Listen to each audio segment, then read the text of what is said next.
안녕하십니까. 장기표 대표의 직격 시간이 되었습니다. 예, 감사합니다. 예.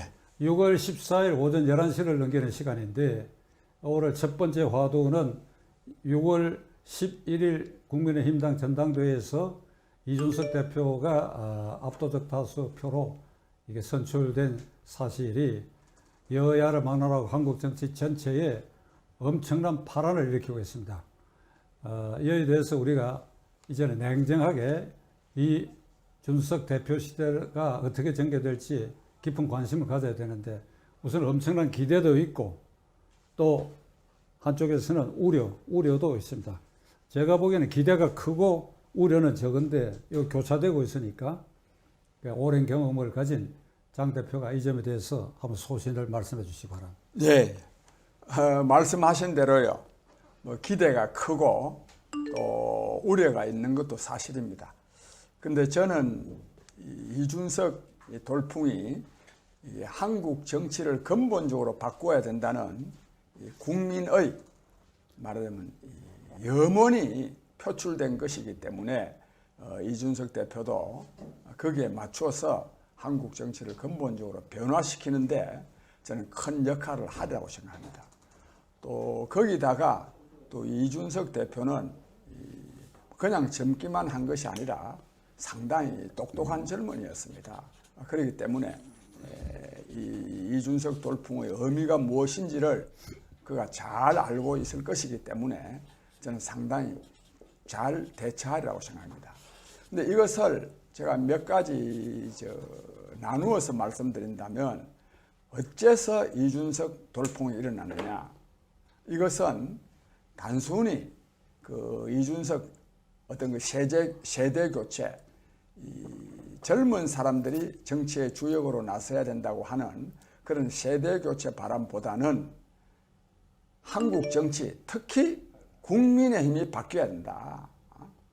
이 국민의힘이 바뀌어야 된다고 하는 것은 국민의힘 자체가 그동안에 이 구정치의 표본 때문이었기 때문이기도 하지만 이 문재인 정권, 나라를 거들내는 이 진짜 문재인 정권을 끝장내려고 그러면은 제1야당이 국민의 광범한 지지를 받을 수 있도록 해야 되는데 그보다 더 큰 요구는 무엇이었느냐 하면 문재인 정권 끝장내야 된다. 이 주사파 정권, 말하자면 이 민주당 정권 끝장내야 된다고 하는 이 국민들이 많았기 때문에 저는 이런 현상이 일어났다고 생각합니다. 그래서 이것을 반드시 이걸 이루어 나가야 되는데 이루려고 그러면 결국은 뭡니까? 대통령 선거입니다. 또 대통령 선거는 그냥 막연히 정당이 중요하긴 하지만 정당만의 경쟁은 아닙니다. 어떤 사람이 후보로 나가느냐가 중요합니다. 그런데 지금 국민의힘으로서는 참으로 부끄럽게도 이 국민의힘 바깥에 있는 사람들의 그 후보들이 훨씬 더 압도적인 지지를 받고 있습니다. 그 대표적인 분이 윤석열 전 검찰총장인데 결국 이 국민의힘은 윤석열 전 검찰총장 또 요즘 최재형 감사원장도 대선에 출마할 의사가 있는 것으로 알려지고 있습니다. 이런 분들이 다 말하면 국민의힘에 참여해서 이 국민의 간절한 열망인 정권교체를 이루는데 이준석 대표가 그 중심적인 역할을 잘 수행해야 되겠다. 저는 이런 생각이 듭니다. 근데 굳이 아까 우리 박 대표님께서도 우려를 말씀하시는데 우려는 일반적으로는 너무 젊은 사람이 당 대표가 되었기 때문에 또 거기다 또 좀 독특한 캐릭터 성향을 갖고 있는 사람이 되었기 때문에 당내 화합이 잘 이루어질까 하는 이런 우려도 있습니다만 그보다 사실 저도 좀 우려하는 것은 이 이준석 대표가 후보 시절에 자기가 대표가 되면 이 김종인 전 비대위원장을 말하면 대통령 선거 선대위원장으로 모시고 이 선거를 치르겠다 그러는데 저는 이런 발언을 한 것 자체가 저는 아주 잘못됐다고 생각합니다. 그동안에 김종인 대표가 얼마나 국민의힘을 국민으로부터 지지받지 못하게 만들었습니까? 특히 지난 서울시장 선거에서 김종인 대표의 악착 같은 방해에도 불구하고 안철수 효과, 또 LH 사건 이런 것 때문에 이긴 겁니다.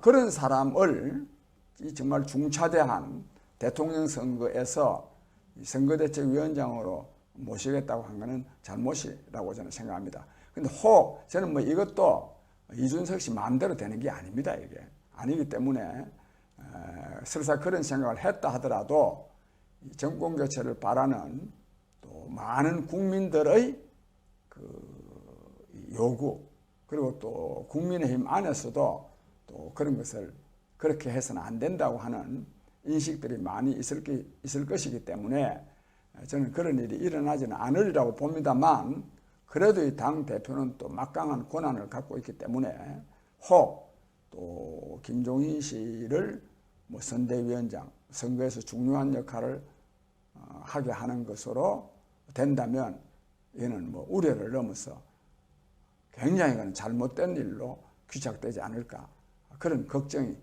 없지 않아 있습니다.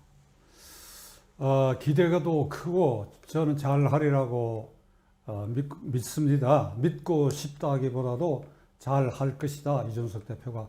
그러나 우려되는 것은 결국 지금 제1야당 대표로서 해야 할 일은 내년 3월 9일 대통령 선거에서 반드시 정권 교체를 이루기 위한 야권 후보 단일화.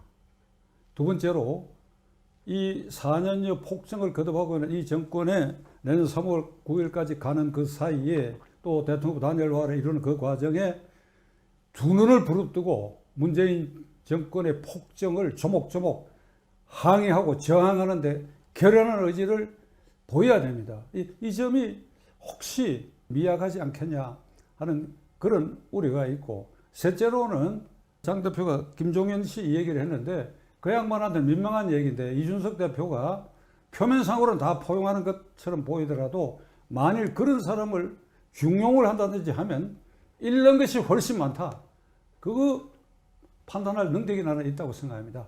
그래서 젊은이답게 젊은이들 취향에 맞는 그 이미지 연출, 그거 우리가 존중해줘야 돼요. 나이든 우리는 젊은 사람들 그 심정을 잘 모르니까. 그러나 그런 이미지 정치에 골몰을 하다가 결연하게 정권과 저항하는 거, 단일화에서 모든 걸 거는 거, 그 다음에 불필요한 사람을 손잡는 이런 낭만적 생각은 절대 해서 안 될 것이다 라는 말을 제가 첨가하고 싶은데, 더 우려되는 점은 없습니까?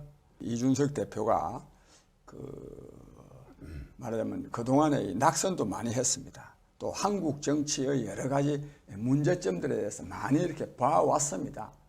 그렇기 때문에 정말 저런 정치는 안 된다 하는 이런 생각을 많이 한 것 같고, 또 오늘 아침 신문을 보니까 말하면 지하철 타고 또 이 자전거 타고 사무실에 왔더라고요. 그런 것만 하더라도 굉장히 저는 신선하게 보였습니다. 사실 그거 뭐 승용차 안 타고 지하철 타고 뭐 자전거 타고 오는 것이 그 뭐 대수냐? 그게 대수가 아닙니다. 그게 중요합니다. 그게 저는 그 공복, 고위공직자들이 그런 자세를 가져야 올바른 국정 운영을 할 수도 저는 있다고 봐서 뭔가 우리 정치에 새로운 바람을 불러일으키겠다 하는 이런 생각은 있습니다. 그런데 국민 여러분, 제가 이준석 돌풍, 이준석 후보가 대표로 당선되는 것을 보면서 국민 여러분께 꼭 드리고 싶은 말씀은 역시 국민이 무서운 겁니다. 누가 바꿨습니까? 국민이 바꿨습니다. 사실 저의 중요한 정치 캐치프레이즈 하나가 국민을 이기는 정권은 없다. 특히 제가 이 문재인 정권이 들어서서 완전히 이게 국민을 아주 우습게 보고 그야말로 국민을 개돼지 취급을 하는 것을 보면서 반드시 문재인 정권은 망할 것이다. 누구에 의해서? 국민에 의해서. 국민이 무섭습니다. 국민을 이기는 정권은 없습니다. 그러나 우리는 국민이 깨어나야 됩니다. 사실 그동안에 이 한나라당부터 내려오는 한나라당 또 무슨 새누리당, 자유한국당, 국민의힘 얼마나 변화시키기 어려웠습니까? 마침내 국민이 말이죠. 이 투표로서 이걸 지금 급격하게 변화시키고 있습니다. 그래서 이번 기회에 젊은이들만이 아니라 이번이 이준석 돌풍의 아주 좋은 점은 그동안의 정치에 무관심해 있는 것으로 인식되어 온, 또 실제로 또 무관심합니다. 왜냐하면 투표율이 낮은 것만 보더라도 무관심한 거 아닙니까? 그런 이 젊은이들에게, 즉 2030 젊은이들에게 말하면 이 정치의 중요성을 일깨우고 또 정치 참여의 필요성을 아주 절감케 한 것, 저는 이것도 이준석 대표의 엄청난 기여라고 생각합니다. 요컨대 국민이 나서야 됩니다. 국민이 깨어나야 됩니다. 다음 화두는 그 윤석열 전 검찰총장의 행보에 대해서 국민의힘당 전당대회 지도체제가 서게 되면 이렇게 조기 입당하겠다는 그 설도 있었고, 그런데 제 생각으로는 야권의 압도적 지지율 1위인 윤석열 전 검찰총장이 지금 바로 입당해야 할 시기라고 생각합니다. 그게 아주 평당으로 들어와서 이 당이 정한 그 룰대로 공정한 경선에 스스로 몸을 던지는 모습을 보이는 것은 이 당에 쏠려 있는 부정적 요소를 씻는 효과도 있고 본인을 위해서도 그건 좋은 일이라고 생각하는데, 장 대표 어떻게 생각하십니까? 예, 저도요, 윤석열 총장이 직접 자기가 정치하겠다, 또 대선에 출마하겠다, 이런 말을 공식적으로 하지 않아서, 그렇게 하지 않았는데, 그 사람 출마하는 것을 전제로 하고, 이렇고 저렇고 말하는 것은, 이 언론에서 그렇게 설 수는 있지만, 이 정치 활동을 하는 사람으로서는 그렇게 말하는 것은 적절치 못하다는 인식을 가지고 저도 상당히 자제하는 편이었습니다. 그러나 그 윤석열 전 총장의 일련의 행위를 보면 정치하겠다는 의사가 분명하게 표출됐습니다. 그렇다면 이제는 이 정치하겠다는 뜻을 분명하게 밝히고 또 대선에 또 출마할 의사도 분명하게 밝힌 거나 마찬가지입니다. 그렇다면 또 대선에도 나서겠다고 하는 뜻을 저는 분명하게 밝힐 필요가 있다, 저는 이렇게 봅니다. 그 다음에 이제 윤석열 씨가 즉 대선에 나설 뜻이 있음에도 불구하고 그동안에 이렇게 분명한 행동의 방향을 표시하지 않은 것은 국민의힘의, 즉 제1야당인 국민의힘에 입당을 해야 될까 말아야 될까 하는 이런 점 때문에 그동안에 저는 분명한 거취를 결정하지 못한 점이 저는 있을 수 있었다고 생각합니다. 그런데 지금은 그때 그럼 왜 그랬느냐? 저도 사실은요, 아마 윤석열 씨가 국민의힘에 입당 안 할 가능성도 있다, 저는 그렇게 보았습니다. 또 그게 또 꼭 나쁜 것도 아니다, 이렇게 보았습니다. 왜냐하면 정권 교체도 중요하지만 한국 정치를 근본적으로 바꿔야 됩니다. 바꾸려 그러면은 국민의힘을 바꿔야 되는데, 국민의힘이 윤석열 씨 한 사람 들어온다고 해서 본래는 바뀐다는 보장이 없었습니다. 그런 점에서 아마 국민의힘 입당을 좀 주저했던 점이 있으리라고 보는데, 이제는 이른바 이준석 돌풍을 통해서 국민의힘이 이미 바뀌고 있습니다. 그런 점에서 더 이상 국민의힘 입당을 주저할 이유는 저는 없다, 이렇게 생각합니다. 그래서 윤석열 씨 자신을 위해서 그렇고, 근데 또 야권 통합이 반드시 이루어져야 되거든요. 만약에 윤석열 전 총장이 국민의힘에 입당한다면 후보 단일화 문제는 걱정하지 않아도 됩니다. 왜냐하면 그 당 안에서는 반드시 경선을 통해서 후보를 한 사람을 뽑을 것이기 때문에, 그래서 정권 교체를 위해서는 후보 단일화가 이루어져야 된다. 혹시 또 단일화가 안 이루어지면 어떻게 할까 하는 이 걱정하는 사람들이 많이 있는데 이런 걱정을 불식시키기 위해서도 저는 조기에 국민의힘에 입당하는 것이 옳다.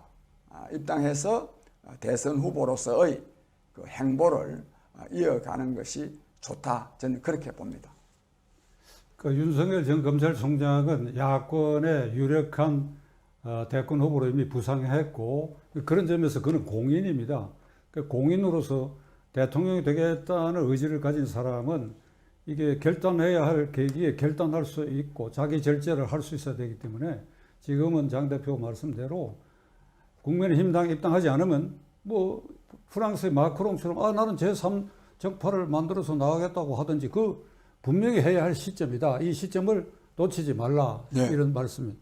제가 끝으로 지난 금요일 날 이준석 대표가 이제 당 대표로 선출이 됐고 지금 쭉 기대의 말이 더 많았고 우려되는 것도 있는데 이건 약간 제가 우스개를 섞어서 질문을 하겠는데 장 대표께서 이준석 대표가 우려하는 대로 우려한 짓을 만일 한다든지 하면 개인적으로 그걸 바로잡기 위해서 어떻게 행동하실 겁니까? 그래요. 그야 뭐 저도 이제 국민의힘 당원이기 때문에 만약에 제가 아주 걱정되는 일을 한다면 또 이준석 대표 좀 만나자 그래가지고 얼마든지 조언도 해줄 수도 있습니다. 그런데 국민 여러분, 사실 저는 이준석 돌풍, 이준석 그 젊은이가 당 대표가 되는 것을 보면서 한편으로는 한국 정치가 근본적으로 바뀌고 있다 하는 이런 것을 느끼고 또 그걸 또 환영하고 그러지만은 다른 한편으로는요, 과연 이것이 한국 정치를 근본적으로 바꾸어서 새로운 시대에 부응할 수 있는 정치가 될 수 있느냐?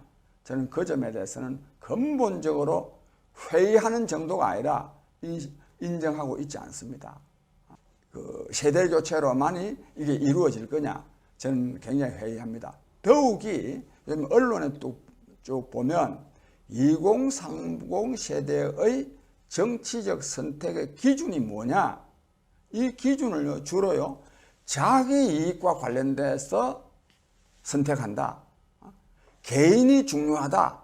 이게 굉장히 강조되고 있습니다. 이준석 대표도 상당히 그런 모습을 보인 때가 많이 있습니다. 개인이 뭐 능력주의라든지 이런 거.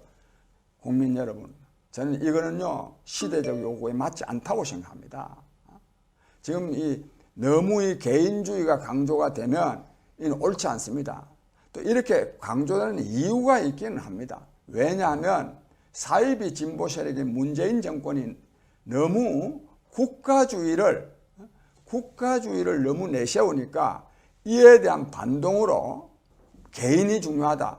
이런 게 또 실제로 또 궁극적으로는 개인이 중요하죠. 그러나 그것이 사회적으로 진짜 개인주의, 이 개인주의로 자유주의, 개인주의, 자본주의, 이게 이기주의로 연결됩니다. 이렇게 되면 안 됩니다. 저는 그런 점에서 특히 저는 신문명 정치를 강조하는 사람으로서 우리 정치가 변화는 돼야 되는데 이것이 단순히 뭐 노년층에서부터 뭐 젊은 사람으로 변화되는 거 이것까지는 안 되고 내용적으로 요즘 말로 진짜 컨텐츠가 변화돼야 되는데 이거는 새로운 세계관과 가치관, 이념과 정책 이에 입각한 국가 운영 방안과 삶의 영위 방식이 새롭게 저는 강구돼야 되는 이런 한계를 지니고 있다고 생각합니다. 그런 점에서 이준석 대표 체제도 저는 근본적인 한계를 지니고 있는데 이와 관련해서 뭐 저도 말해야 될 기회가 있다면 말하도록 할 생각입니다. 장 대표께서는 이 당적을 갖고 있고 당협위원장이시도 할 뿐 아니라 제야 원로로서도 국민의힘당의 최고 원로 중에 한 분이시니까 제가 지난 금요일 날 이 제 방송을 통해서 이준석 대표가 만일 우려하는 일을 가령 실수든 고의든 저지르면 제가 직접 찾아가 면담해서 충고하고 경고하겠다 이런 말을 했더니 올라온 댓글에 이런 게 있었어요. 그 댓글을 쓴 분은 이게 우려를 하는 분이에요. 이준석 체제에 대해서. 그런데 제가 박찬종 씨가 그런 생각을 갖고 있다고 하니까 만일 그런 일이 생긴다면 동대문 야구 물품 파는 데 가가지고 야구 방망이를 하나 사서 예. 이거를 이준석 대표에게 주라는 겁니다. 예. 그게 무슨 뜻이냐? 당신이 이러한 잘못을 하고 있는데 내가 당신을 때릴 수는 없다. 예. 스스로 자책하는 것으로 이걸 보고 경각심을 가져라. 이런 댓글이 올라오는데 제가 상당히 가슴이 뭉클했어요. 그 장 대표도 그 정도 각오를 하고 계시죠? 예, 그렇게 해야죠. 야구 방망이 들고 하면 아이, 아니, 저는요, 자책하라고 갖다 줘요. 저도 말을 잘합니다. 말로도 저는 얼마든지 할 수 있습니다. 아니 그게 상징적으로 예, 아니 장 대표 갈 때 내가 하나 사들고 같이 따라갈게. 예, 제가 모시고 가겠습니다. 예. 예. 자 시청자 여러분 오늘 장 대표 말씀 경청해 주셔서 대단히 감사합니다. 오늘 감사합니다. 예, 감사합니다. 예.